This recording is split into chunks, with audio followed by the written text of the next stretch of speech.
Aspartame is an artificial sweetener, an additive, and it's a chemical. It's not a natural product, it's a chemical. The molecule is made up of 3 components. 2 are amino acids, the so-called building blocks of protein. One is called phenylalanine, which is about 50% of the molecule, and the other is aspartic acid, which is like 40%. The other 10% is a so-called methyl ester, which as soon as because it's swallowed, becomes free methyl alcohol, methanol, wood alcohol, which is a poison, a real poison. Had I seen the chemical formula on this product, I would never have touched it. You know, the poisonous effect of methyl alcohol and its methyl esters are well known.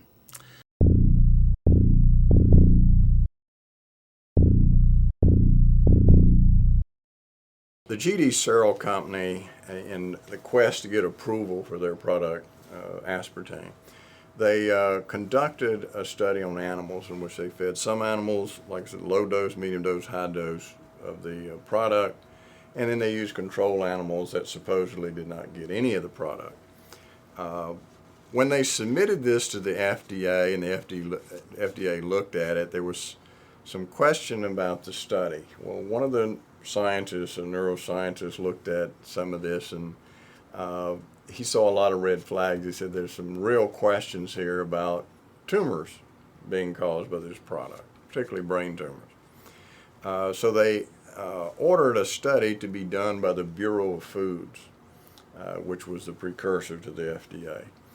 And Dr. Jerome Bressler was in charge of this group to look through the research that had been done by G.D. Searle, and that's what the Bressler reported about. And this is the report here. And basically what it shows is that either a lot of purposeful shenanigans was carried on to get this product approved, or, as he states it, it was the world's worst research. They found that what they did is the animals that died after being fed NutraSweet, they didn't autopsy the animals right away. Some of them were not autopsied more than a year afterwards.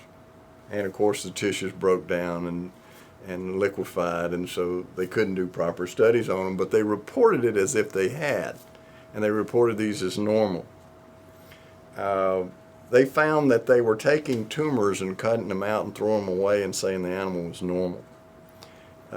They had animal tissues that had obvious tumors in it that were reported normal.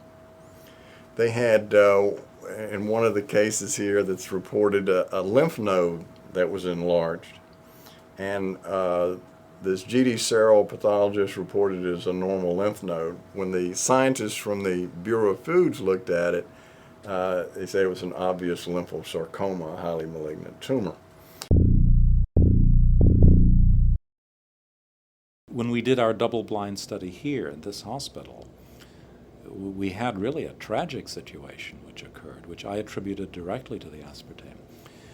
We needed volunteers. We looked at both patients, that is people who had a history of mood disorder, and we needed some controls, that is people without a history of mood disorder. One of the people that I used in the study was the administrator for our psychiatric unit, who was a PhD psychologist. And several days into this study, he had an emergency. He had an ophthalmologic emergency. That is, he had sudden bleeding in his eye and a detachment of his retina. He had to be rushed to Cleveland for emergency surgery. His eye could not be saved. He lost the vision in one eye. At the same time, we had another participant in the study, a nurse, who also had an episode of intraocular bleeding, that is, bleeding within her eye. So we had 2 people who, during the course of the study, had eye emergencies.